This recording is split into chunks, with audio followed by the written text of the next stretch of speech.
له وأشهد أن محمدا عبده ورسوله اللهم صل على محمد وأزواجه وذريته كما صليت على إبراهيم وعلى آل إبراهيم وبارك على محمد وأزواجه وذريته كما باركت على إبراهيم وعلى آل إبراهيم إنك حميد مجيد رب اشرح لي صدري ويسر لي أمري واحلل عقدة من لساني يفقهوا قولي أما بعد. Syukur kepada Allah Subhanahu Wa Taala kerana pada malam ini dapat sekali lagi sama-sama kita berkumpul di suara kita untuk kita sambung perkongsian kita daripada fiqh taharah ya. Di mana sesi yang lalu kita telah menghabisi tentang babul wudu, bab wudu ya. The chapter of purification. Maksudnya tata cara kita berwudu lah. Daripada seawal-awal hari itu definisi wudu, hukum wudu ya, rukun wudu, syarat sah wudu ya, makruh wudu. Dan yang last hari itu ialah tempat-tempat yang digalakkan kita berwudu ya. Tinggal satu lagi, itulah perkara yang membatalkan wudu, yang mana kita akan bincang selepas daripada tajuk pada malam ini. Kerana sebahagian para ulama mendahulukan bab ini sebelum bab perkara yang membatalkan wudu. Tapi ada juga yang mendahulukan bab berkenaan, tapi sebahagiannya. Dan saya mendahulukan bab yang malam ni, baru after that kita nak belajar ataupun kita akan belajar bab perkara yang membatalkan wudu ya. Apa yang kita nak belajar pada malam ini ialah satu bab yang lain selepas bab wudu yang kebiasaannya ulama memasukkan bab itu. Saya kira dalam mana-mana buku fiqh ada. Tak kira aliran atau mazhab mana pun ya. Itulah bab al-mas 'alal khuffain, bab sapu di atas dua khuf ya. Cuma duduknya tu di mana? Kadang-kadang duduk memang selepas bab wudu keseluruhan. Mana habis bab wudu tu termasuk perkara membatalkan wudu, baru datang al-mas 'alal khuffain, ataupun sebahagiannya dia mendahulukan bab-bab yang penting dalam bab wudu, kemudian mari al-mas 'alal khuffain baru bab perkara yang membatalkan wudu ya. Kerana sapu di atas khuf ni dia tertakluk kepada wudu. Dia kira adik-beradik bab wudu lah. Jadi bincang bab wudu dulu, bincang bab sapu di atas khuf dulu, baru bincang tentang perkara yang membatalkan wudu ya. Dan itu yang saya sering gunakanlah ya, cara itu. Baik. Malam ni saya sebut tadi kita akan belajar tentang al-mas 'alal khuffain ya. Sapu di atas dua khuf. Dalam nota ni lepas bab wudu tu kan,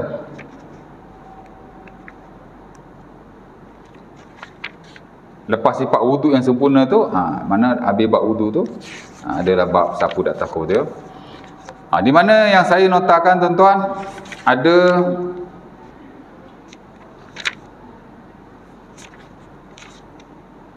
tiga perkara asas lah ya. Pertama ialah syarat sapuan ya. Maksudnya syarat sah sapuan ya. Sebagaimana syarat sah wudu dulu kita belajar ada syarat sahnya. Sapu ni pun, sapu di atas khuf ni pun ada syarat-syaratnya. Itu yang pertama, ada tiga syarat di situ. Kemudian yang membatalkan sapuan ada juga tiga yang saya notakan di situ. Kemudian poin-poin lain lah yang berhubung kait dengan sapuan.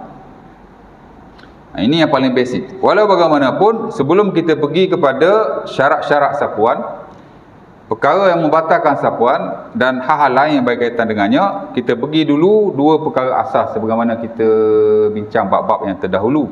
Dan begitu juga dengan bab-bab yang akan datang. Itulah berkenaan dengan definisi dan hukumnya ya. Betul tak? Supaya kita tahulah ataupun ada idea tentang bab berkenaan. Bab ini membicarakan tentang al-mashu 'alal khuffain, sapu di atas dua khuf. Maka kita nak kena tahu ataupun kita mesti define. Kita kena takrifkan apa yang dimaksudkan dengan al-mashu 'alal khuffain atau sapu di atas dua khuf. Ya. Baik.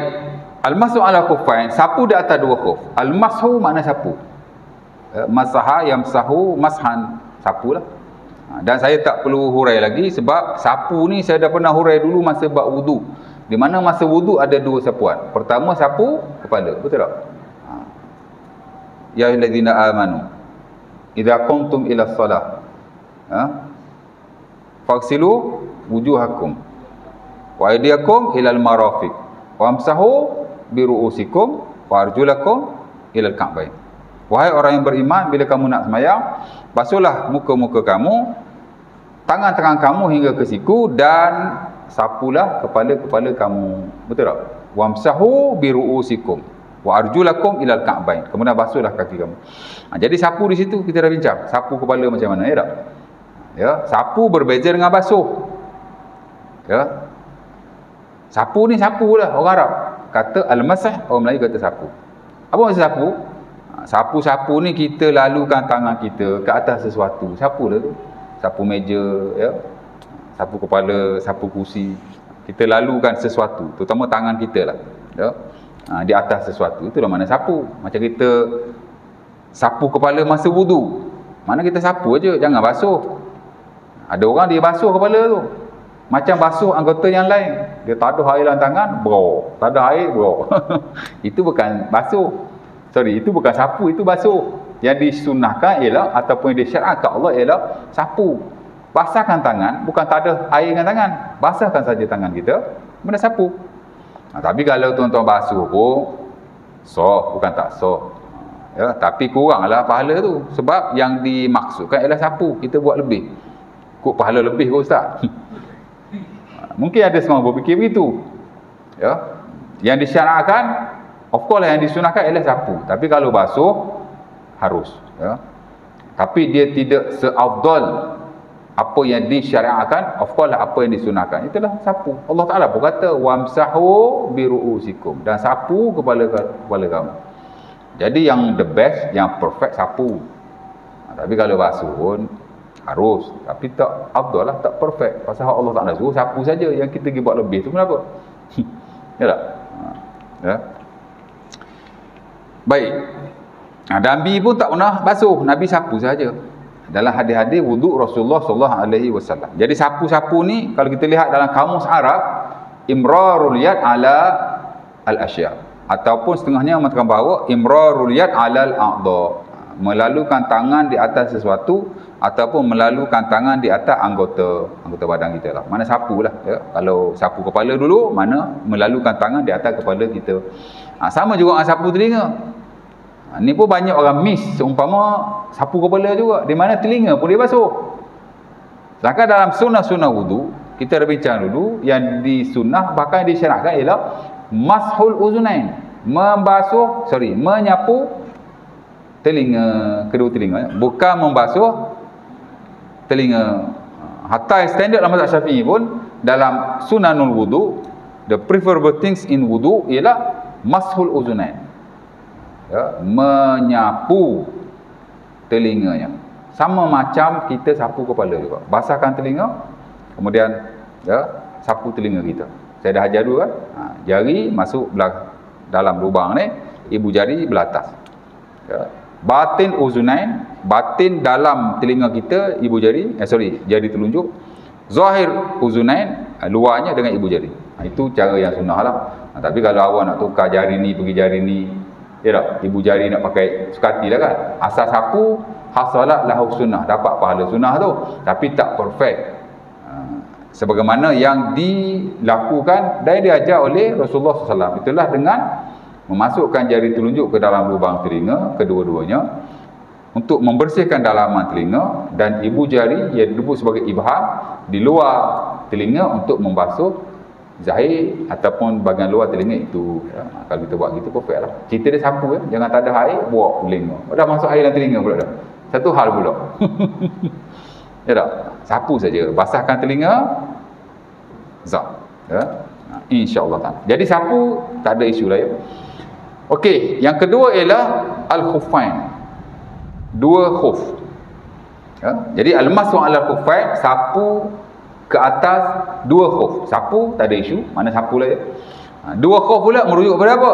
Dua khuf ni al-khuffain, ia perkataan musannah, mana dua benda lah. Kalau satu kita sebut khuf.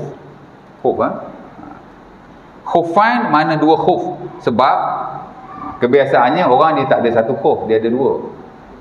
Sebab kita ada dua kaki. Mana ada orang pakai selipar sebelah, ataupun saya ada satu selipar je. Kalau selipar untuk buat perhiasan, betul, mungkin ada satu lah, ya tak? Tapi kalau selipar untuk dipakai, ataupun kasut atau seumpamanya mesti ada dua. Sebab itu disebut sapu di atas dua khuf, sebab memang kita pakai dua kat kaki, ya. Tapi dia merujuk kepada khuf. Khuf ni adalah apa-apa yang kita pakai di kaki daripada kulit. Itu yang kita lihat dalam definisi-definisi. Ada banyak ulama kita yang hurai bab ni, hatta dalam Mu'jam Al-Arabiyyah, kamus-kamus bahasa Arab, ya. Ma yulbasu ala rijli min julud, ya, apa-apa yang dipakai di kaki daripada kulit, ya. Kebiasaannya stocking lah, ataupun sarung-sarung kaki yang lain, tapi syarat dia mesti daripada kulit, ya. Itu definisi yang disebut oleh Aiman Musa dalam buku Hidayah Al-Mutanazih, syarah kepada Bidayah Al-Mutafaqih. Dan ramai lagi yang membawa definisi atau takrif itu, ya. Al-Buhuti dalam buku beliau Raudhul Murabbah, dia kata ma yulbasu fir rijli min jildin raqiq, apa-apa yang dipakai di kaki daripada kulit tapi dia adalah nipis. Sebab itu kita lihat dalam terjemahan yang ada, kebiasaannya khuf diterjemahkan sebagai stocking daripada kulit, ya. Stocking daripada kulit, atau apa-apa sarung kaki lah, ya, sarung kaki. Hatta kalau kasut pun juga boleh dipanggil sebagai khuf. Syarat dia mesti kulit, ya. Di samping syarat-syarat yang lain lah, seperti dia mesti menutupi keseluruhan kaki. Of course lah buku lali, sebab kalau bawah buku lali tak boleh, dia kena lebih buku lali. Dan khuf orang Arab memang lebih buku lali, sebab khuf ni stocking. Kasut ni dia ada dua. Kalau stocking dia tak ada masalah lah, kebiasaan stocking ni dia lepas buku lali. Tapi kalau kasut, ada yang lepas buku lali, ada yang bawah buku lali. Kalau bawah buku lali tak boleh, kerana dia mesti menutupi keseluruhan kawasan yang aja wajib dibasuh. Stocking no issue lah, tapi kalau kasut, ya, daripada kulit okey, tapi mesti menutupi kawasan yang dibasuh. Of course lah dia mesti bersih lah, dan bukan najis ataupun terkena najis, dia mesti suci lah dia punya fizikal dia, ya. Baik, itu makna khuf, ya. Apa-apa yang dipakai di kaki daripada kulit, ya, tebal ke nipis ke tak ada masalah, janji dia mesti daripada kulit. Kita terjemahkan sebagai stocking lah, atau sarung kaki daripada kulit, dan boleh juga kita kata kasut, ya. Jadi sapu di atas khuf maksudnya sapu di atas pembalut kaki, sarung kaki, stocking, hatta kasut pun kalau mencukupi syarat-syaratnya, janji dia daripada kulit. Nampak? Baik, itu dia punya definisi, ya. Yang kedua, hukumnya. Ada orang tanya pula, Ustaz, kalau bukan daripada kulit macam mana? Nanti dulu, relax dulu. Ni kita cerita khuf. Khuf ni mesti kulit, ya. Ada ulama sepakatlah, sapu di atas khuf ni adalah harus. Hatta Al-Imam Ibn Munzir dalam buku Ijma' beliau menukilkan, ajma'u ala man akmala taharatahu summa labisa khuffaihi lahu ayyamsah alaih. Kata Al-Imam Ibn Munzir dalam buku Ijma' beliau. Yang saya sebut Ijma' tu kebiasaan saya ambil dari buku Ibn Munzir lah, ya. Dan saya lihat ramai juga ulama yang menukilkan atau menceduk daripada ijma' yang dinukilkan oleh Ibn Munzir. Hatta Nawawi pun dalam Muqaddimah Al-Majmu', dia kata aku pun kalau nak rujuk ijma', aku rujuk ijma' Ibn Munzir lebih daripada aku rujuk ijma'-ijma' yang lain. Li'annahu qudwatun fi hadzal fan, kerana dia adalah ahli dalam bab ini. Tahu ijma'? Tahu kan? Ijma' ni makna hukum yang disepakati lah, ya. Jadi kalau kita nak tahu hukum-hukum yang disepakati ni, salah seorang ulama yang memang karang buku khuf bab ni ialah Al-Imam Ibn Munzir, nama dia Al-Ijma'. Sebab tu kita panggil Ijma' Ibn Munzir. Kata beliau, telah ijma' lah, telah sepakatlah para ulama, sesiapa yang menyempurnakan wuduknya kemudian dia memakai khuf, ya, sarung kaki, stocking, hatta kasut pakai, janji kulit, ya. Di samping syarat-syarat yang lain lah, suci, ya, menutupi semua bahan kaki apa semua tu, nanti kita akan bincang buat syarat-syarat lebih lanjut. Maka dia boleh sapu di atasnya. Ajma'u ala anna man akmala taharatahu, telah ijma' lah, sepakatlah siapa-siapa yang menyempurnakan wudunya, summa labisa khuffai, kemudian dia pakai dua khuf, lahu an yamsah alaihima, maka dia boleh sapu sahaja di atasnya, ya.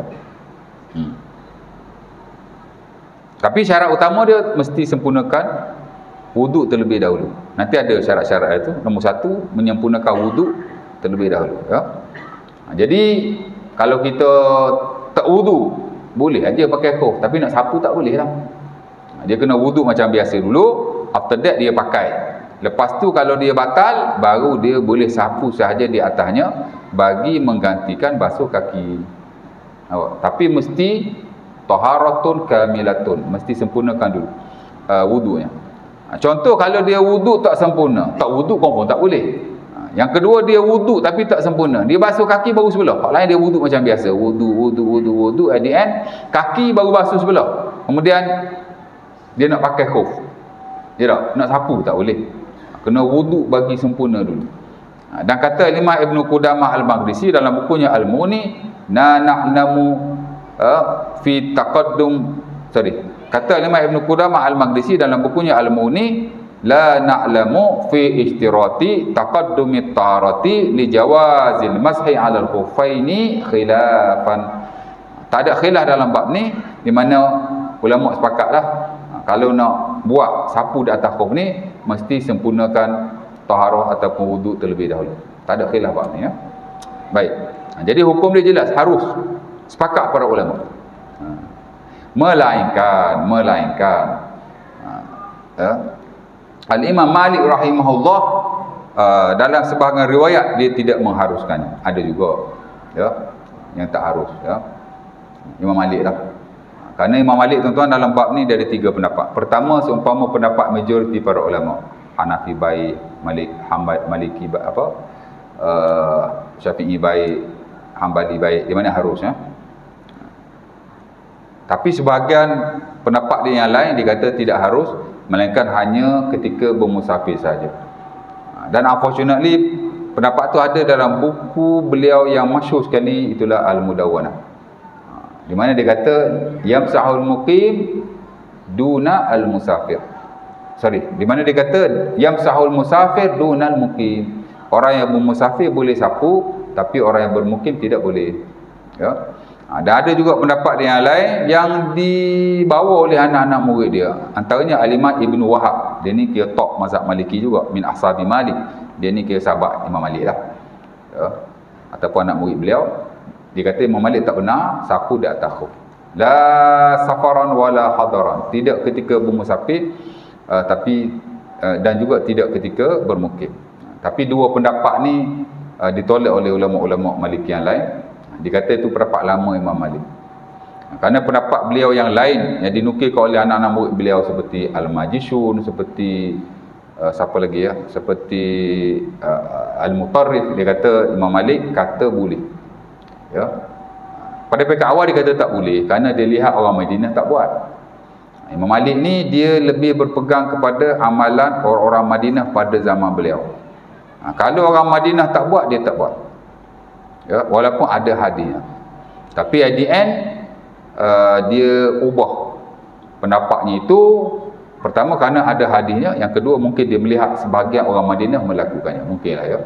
Jadi cerita dia walaupun adalah khilaf dalam bab ni, tapi secara keseluruhannya kira sepakat juga. Sebab Imam Malik pun ada 3. Ada kata tak boleh, ada kata boleh bermusafir saja, dan ada yang kata boleh sebagaimana majoriti. Jadi termasuk juga dalam sepakat. Jadi kita boleh katalah benda ni ijma' disepakati ya. Cuma Nawawi menukilkan kalau ahli sunnah memang sepakat boleh lah.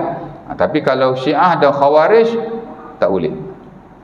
Ya. Wala yu'tadu bi khilafihim. Dan kata An-Nawawi mereka ni tak boleh diambil kira kalau mereka khilaf dengan kita.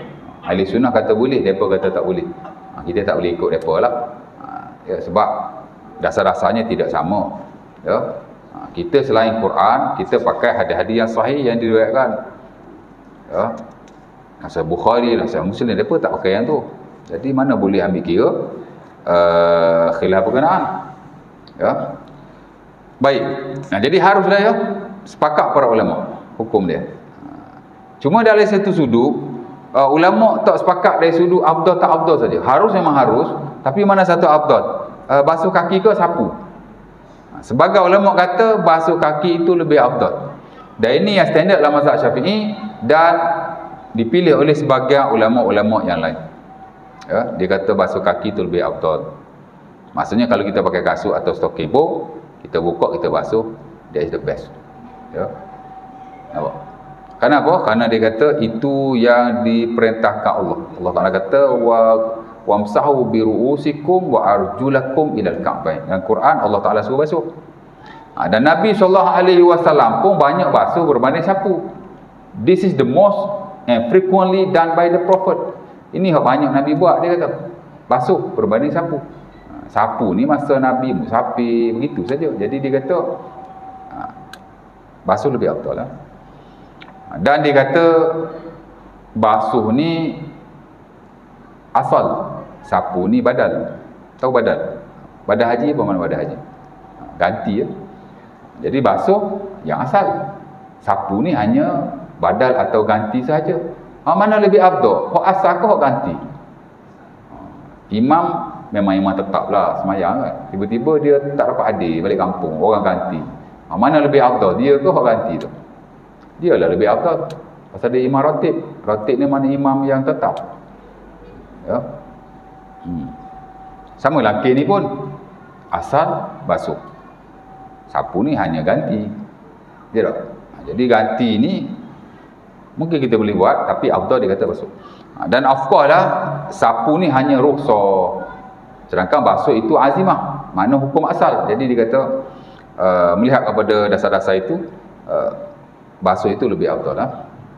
Walau bagaimanapun sebahagian kata sapu tu lebih afdal. Ya. Contoh yang standard dalam mazhab Hambali, sapu lebih afdal. Ya. Hanafi pun dia kata sapu lebih afdal. Pertama kerana ia rukhsah. Dan Allah Ta'ala suka kita mengambil rukhsah yang diberikan olehnya. Innallaha yuhibbu an tu'ta rukhasuhu kama yukrah an tu'ta ma'asi. Ya, kata Nabi lah hadis Ibnu Umar sunnah Abi Daud. Allah Ta'ala suka kamu ambil rukhsah-rukhsah yang ada, seumpama Allah Ta'ala tak suka kamu melakukan maksiat kepadanya. Ya, itu satu penekanan. Sementara Safwan bin Asad dan Sahih Bukhari Muslim, dia kata Nabi perintahkan, kana Nabi ya'muruna idza kunna safaran alla nanzi' khifafana salasata ayyam illa min janabah walakin min ghaid wa bawl wa naum. Kata Safwan bin Asad, ketika kami bermusafir, Nabi perintahkan supaya kami sapu di atas khuf. Ya, betul tak? Jadi nampak macam afdal sapulah. Dan memang sebagai ulama memilihnya. Dan sebagai yang lain lagi, dia pertengahan ya. Yang afdal ialah ala hasabi halihi, tengok keadaan kita. Ya. Dan ini pendapat yang dipilih macam konteks kontemporer macam Qardawi, dia pilih hak mana yang kita ada pada waktu itu lebih afdal. Kerana Rasulullah SAW katanya, idza kana labisan al-khuffain masaha alaihima. Bila Nabi pakai kasut, Nabi akan sapu di atas kedua-duanya. Nabi tak cabut. Fa idza kana qadamahu makshufatain ghasalahuma. Dan bila Nabi tak pakai kasut, maksudnya Nabi dalam keadaan kakinya terbuka, Nabi akan membasuhnya. Jadi tengok. Contoh kalau kita musafir kan, kita pergi camping mana-mana, of course lah kaki kita pakai kasut all the times. Masa tu mungkin afdal kita sapulah. Tengok kita macam masa tu macam mana. Tapi kalau kat masjid sekarang ni tuan-tuan, of course lah, bukan kata afdal, memang wajib tuan-tuan basuh lah. Sebab tuan-tuan masuk masjid kalau dengan kasut macam mana, contoh lah. Tapi kalau dengan stokin mungkin tak ada masalah sangat ya. Tapi basah kuyup lah stokin tuan-tuan, nak pergi tempat wudu tak basah. Ya tak? Jadi macam afdal tuan-tuan basuh kaki lah. Bahkan macam mesti basuh kaki ya. Itu dari sudut afdal tak afdal saja. Ala kulli hal mereka sepakat hukumnya adalah harus. Jadi dua orang tu. Pertama, definisi dia kita tahu sapu di atas dohor tu apa maksudnya. Yang kedua hukum maksudnya harus ya. Baik, baru kita nak pergi kepada syarat sapuan. This is very simple Sapu di atas khuf ni dia ringkas saja ya. Mungkin kuliah ni kuliah depan habis. Okey, syarat sapuan tuan-tuan ada 3. Pertama ialah memakai khuf selepas sempurna bersuci. Ini jelas Maksudnya kalau tuan-tuan belum bersuci ataupun bersuci tapi separuh saja, ambil wuduk baru separuh, nak pakai khuf, nak sapu terus, maka tidak boleh. Dan saya dah baca ijma' Ibn Muzir tu di mana katanya ajma'u ala anna ma akmala taharatahu. Sepakat para ulama kalau sesuatu itu menyempurnakan bersucinya, mana dia berwuduk full, summa labisa khuffai lahu an yalbas alaihim. Kemudian dia pakai khuf tu baru dia boleh sapu. Tapi kalau tidak sempurna wuduknya, maka tidak boleh. Ya. Sama juga dengan mandi wajib lah. Tuan-tuan mandi wajib, after that boleh pakai khuf. Janji ada wuduk lah. Ya. Sebab mandi wajib ni biasanya lepas mandi wajib tuan-tuan ambil wuduk lah kan. Ataupun sebelum mandi wajib tuan-tuan ambil wuduk. Atau kalau mandi wajib ni tuan-tuan tak ambil wuduk pun, tuan-tuan dah ada wuduk. Dengan syarat masa mandi tuan-tuan tak melakukan perkara yang membatalkan wuduk. Nanti kita akan bincang bab mandi lah. Tapi cerita dia wuduk ke, lepas mandi wajib ke, janji kita dah ada wuduk. Maka after that baru kita pakai, baru boleh sapu.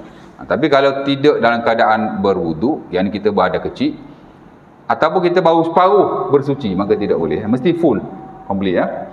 Hatta Rasulullah SAW pun begitu. Ya. Seumpama diriwayatkan dalam banyak hadis lah ya. Mungkin saya tak dapat baca keseluruhannya. Tapi Nabi berwuduk secara sempurna. After that baru Nabi memakai khuf. Kemudian baru Nabi sapu di atasnya. Ya. Dan sebenarnya tak ada khilaf dalam bab ni, mana-mana mazhab pun, hatta mazhab Syafi'i pun sama. Kalau tuan-tuan tengok dalam mata Abi Suja' kan, memang Abi Suja' sebut dengan jelas antara syarat al-mas'u ala khuffain ialah ayyabtadi lubsuhuma ba'da kamalit tuhri. Hendaklah dia memakai khuf selepas dia sempurna bersuci. Ya.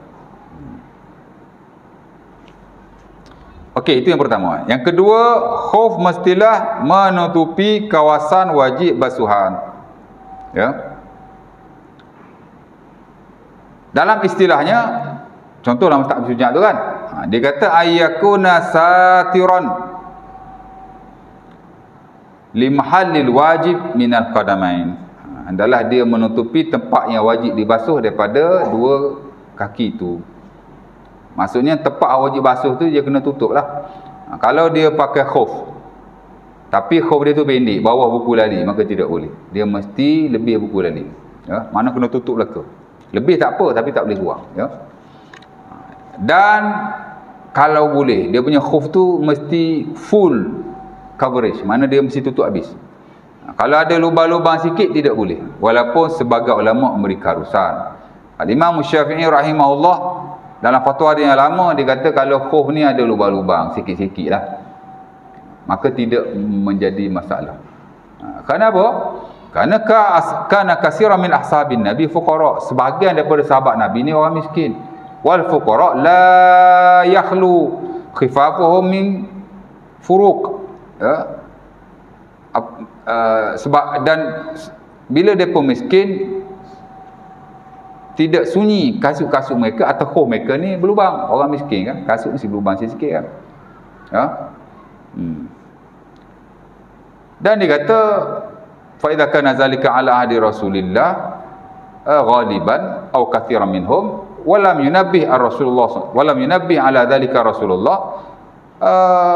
Bila benda tu ada, Nabi pun tak cakap apa-apa, maka dia kata fatabayyana annahu laisa zalika syartan, maka benda tu tidak menjadi syarat lah. Ya. Jadi ada lubang sikit-sikit pun tak apa ya.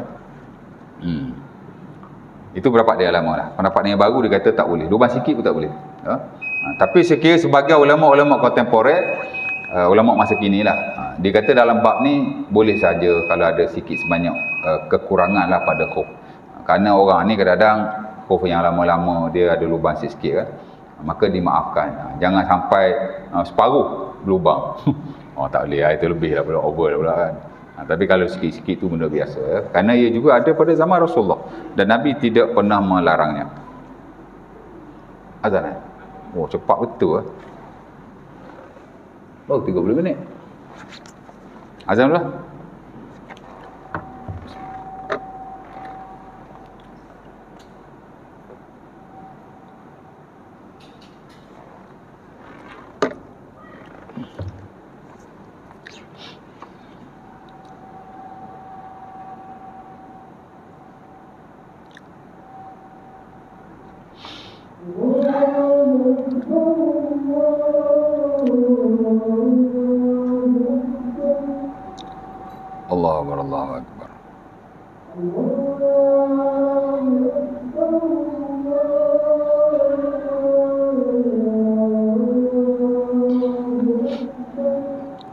akbar, Allahu akbar.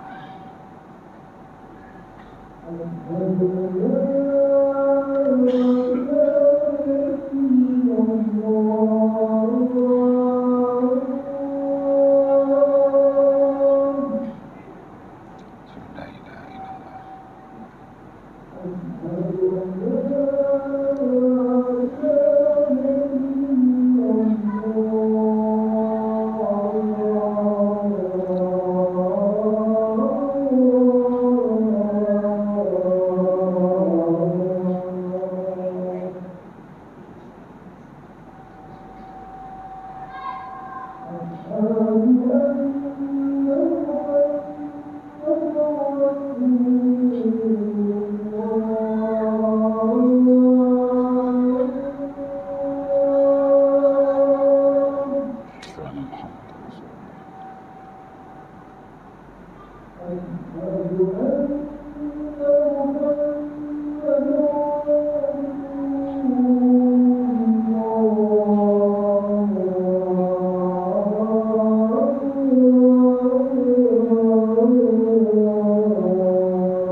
La haula wa la quwwata illa billah.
La haula wa la quwwata illa billah.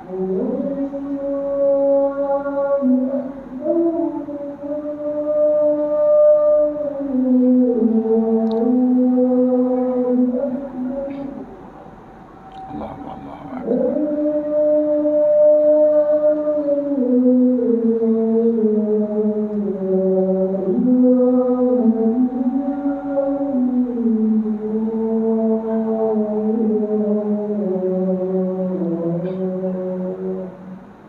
La ilaha illallah, Allahumma rabb tasbihatil qiyamah wa ba'asyakun isma'at Allahumma ya syakal afiyah dunya wal akhirah. Okey, baik, saya habiskan yang ni, lepas tu kita buka soalan. Jadi khauf mesti dipakai setelah sempurna wudunya atau sucinya.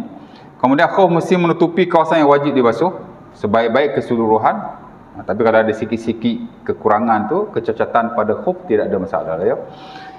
Kemudian ketiga, khauf mestilah tidak bernajis. Mesti suci lah. Ia ada sebagai ta'arah ainihi ma. Kalau dekat khauf kita ada najis, wajib dibersihkan dahulu. Tapi kalau khauf tu memang daripada najis, awal-awal dulu tak boleh dah. Dia kata kulit. Nyetai kulit babi contohnya tak boleh lah kan. Sebab kulit haiwan seumpama itu dia tidak boleh dibersihkan. Ya tak? Sama pun tak boleh, memang kulit tu najis. Ini cerita dia kulit-kulit selain daripada kulit anjing dan babi. Kulit lembu, ya. Hatta kalau ia tak sembelih pun tak apa, janji ia telah disamuk. Kerana kulit-kulit haiwan yang halal dimakan, tapi dia mati kerana tidak disembelih dengan sebenarnya sah syarak, dia najis lah dia bangkai kan. Tapi bila disamuk, dia jadi bersih. Ya. Lembu kena langgar kereta, bung. Ya tak? Orang lain najis belaka. Tapi kulit dia memanglah najis juga, tapi kulit kita boleh samak. Mesti dibersihkan lah. Bila dibersihkan, disamak tu, maka dia jadi bersih. Maka bolehlah dibuat khuf, kasut, tas tangan dan seumpamanya. Ya. Cerita dia tak boleh ada najis, dan of course lah tak boleh jika ia diperbuat daripada najis. Tapi kalau daripada bahan-bahan yang suci, kalau ada najis pun dia dibersihkan, maka boleh. Jadi itulah 3 syarat dia. Ya. Baik, ada soalan? Ada nak tanya apa-apa? Tak ada soalan? Malam ni tak ada soalan, pelik ke tu? Kalau ada soalan semua. Okey, kalau tak ada soalan, nak sentuh sikit. Sebenarnya dia ujung-ujung, tapi nak sentuh pada awal ni lah. Khuf ni tuan-tuan, kalau kita lihat definisi dia daripada kulit. Dan ulama sepakat memang haruslah jika daripada kulit. Tak ada khilaf. Kalau khilaf pun Imam Malik yang disebut tadi. Ya, dan juga Syiah, Khawarij, dia kata tak boleh siapa takhuf ni kan. Ya. Tapi kalau ahli sunnah sepakat memang dibolehkan. Itu khuf. Khuf ni apa yang dipakai di kaki daripada kulit. Ma yulbas ala rijli min julud, kata para ulama kita. Kalau kulit ni tak ada khilaf ya. Yang jadi khilaf ni tuan-tuan, kalau sarung kaki, stoking, kasut bahkan bukan daripada kulit. Kalau daripada kulit kita main khuf lah. Kalau bukan daripada kulit, dia ada nama dia yang lain, nama dia jawrab. Khuf ni daripada kulit. Kalau bukan daripada kulit, dia panggil jawrab. Ya. Macam stoking yang Haji pakai, yang saya pakai, orang Melayu mana ada pakai daripada kulit stoking. Kasut daripada kulit mungkin ada lah ya. Tapi kalau stoking atau sarung kaki wanita terutamanya, mana ada daripada kulit. Orang Melayu tak pakai kulit-kulit. Benda macam tu kan. Daripada benang. Kalau orang Cina dia pakai daripada kapas. Jadi macam mana isu jawrab ataupun sarung-sarung kaki seumpama ni? Ulama tak sepakat. Majoriti kata tidak boleh. Termasuk yang standard dalam mazhab Syafi'i. Dan kalau tuan-tuan cek dekat fatwa mufti wilayah pun, dia kata yang muktamad ataupun standard dalam mazhab Syafi'i tidak dibolehkan. Ya. Nampak? Tapi walau bagaimanapun, sebagian ulama memberi keharusan. Hatta sebagian sahabat Nabi pun, seperti Ibnu Umar, Anas bin Malik dan sila ramai juga. Dan kata sebagian para ulama ada sekurang-kurang 9 seorang sahabat Nabi yang kata benda ni sabit daripada Rasulullah dan mereka mengamalkannya dan mereka membenarkan. Ya. Dan itu yang standard mazhab Hanbali sebenarnya. Dah adalah hadis-hadisnya, cuma ulama khilaf lah hadis ni sahih ke tidak sahih, macam itulah ya. Antara hadis yang digunakan pakai yang top lah dalam bab ni ialah hadis diriwayatkan oleh Mughirah bin Syu'bah dalam Sunan Abi Daud dan Turmuzi. Tapi Turmuzi kata hadis ni hadis hasan sahih. Mana hadis ni valid. Ya. Di mana katanya tawadda'an Nabi wa masaha ala al-jawrabain wa na'lain atau kama qala.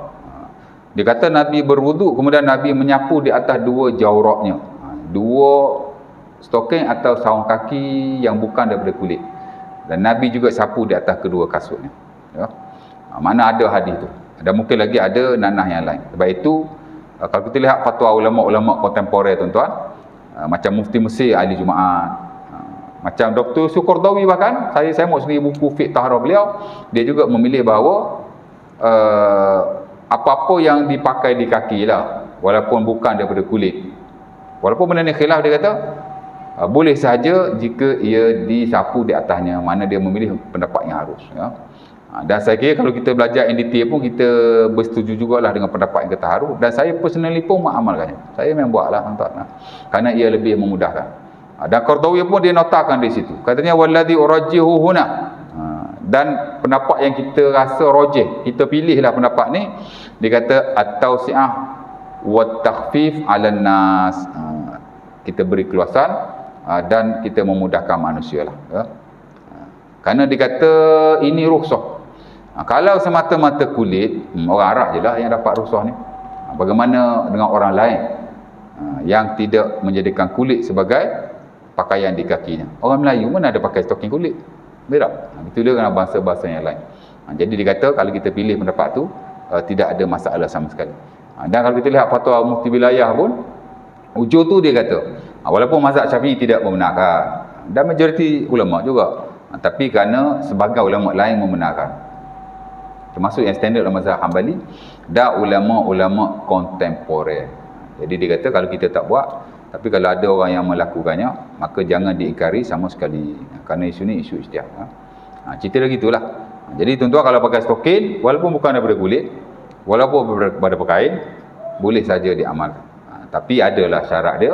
3 syarat yang telah saya bincangkan dengan tuan-tuan. Kemudian ada lagi lah beberapa hal selepas pada ini. Mana tuan-tuan wuduk secara sempurna, after that tuan-tuan pakai stokin. Lepas tu tuan-tuan nak wuduk macam biasa, tang basuh kaki tu tuan-tuan tak payah buka kasut, buka stokin. Hanya cabut kaki daripada kasut, sapu atas stokin zak. Ya. Amat memudahkan sekali, ya. Dan orang kata bila kita nak semayang, hatta kita nak baca Quran dah seumpamanya, yang memerlukan wuduk, maka ia lebih mudah lah nak banding cabut kasut dah seumpamanya. Tapi kalau nak cabut kasut pun okey, ya. Ramai je kawan-kawan kita yang tidak mengamalkannya. Ya tak? Oh, tak yakin dia kata. Kata awak lah kan. Sapu sekali aja. Sapu ni dia tak macam basuh. Ya, sebaik-baiknya sapu di atas dan di bawah. Zak gitu. Ataupun zak.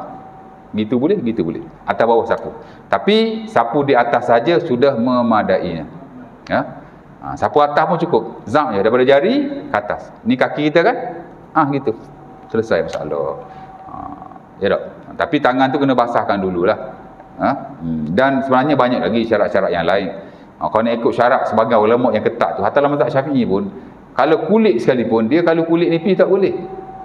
Hatta dalam mazhab Abi Syuja' tu dia kata yumkin tatabu al-masyi alaihima.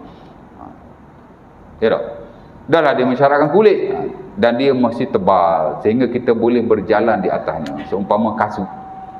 Tapi kalau kulit pun kalau nipis-nipis tak boleh dia kata. Ya. Sebab tu ahli Jumaat kata banyak syarat yang ada dalam bab ni itu ijtihad saja. Dan hadis Nabi yang ada very limited, ya. Dan kita boleh saja beramal dengan mana-mana pendapat ulama yang dikeluarkan, dan yang memudahkan itu lebih baik. Janji ibadah kita kepada Allah terlaksana, itu saja. Pasal ibadah ni kita dengan Tuhan. Kalau awak nak ambil yang lebih afdal, of course lah majority aku worry. Tapi ruang-ruang seumpama ini, of course lah dalam bentuk rukhsah.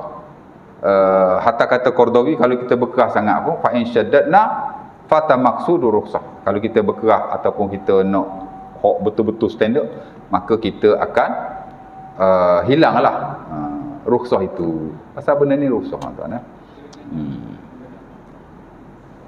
Boleh? Ada soalan? Tak ada?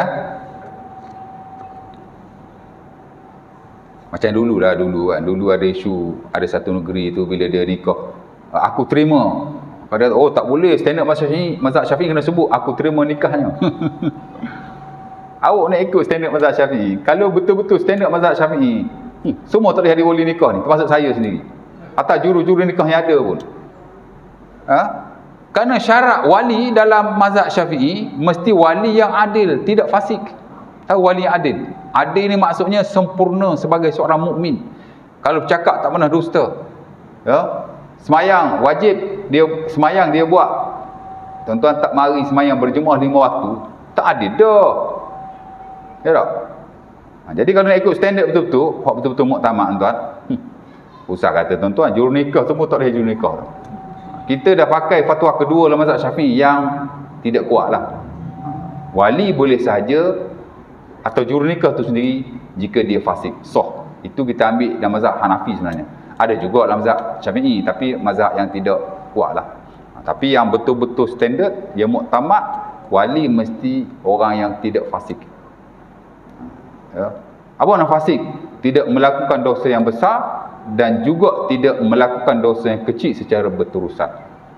Sebenarnya kalau nak ikut standard, hak betul lah tuan-tuan. Tuan-tuan tak mari semayang berjemaah 5 waktu, dah kira tak adil dah tu. Adil-adil ni maknanya mukmin yang sempurna. Ya. Ya tak?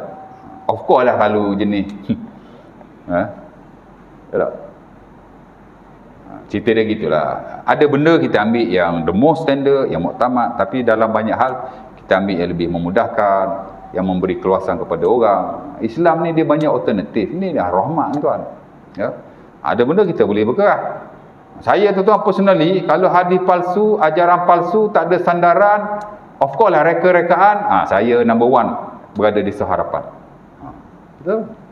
Tapi kalau bab-bab macam ni, kebiasaannya saya akan rujuk pendapat-pendapat yang lebih memudahkan, meringankan, dan untuk tuan-tuan senang beramal kepada Allah.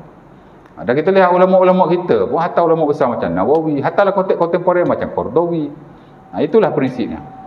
Ya, boleh. InsyaAllah ta'ala aku lekalaza. Wassalamualaikum warahmatullahi wabarakatuh. Next nanti kita habiskan sapu dan takhuf ni.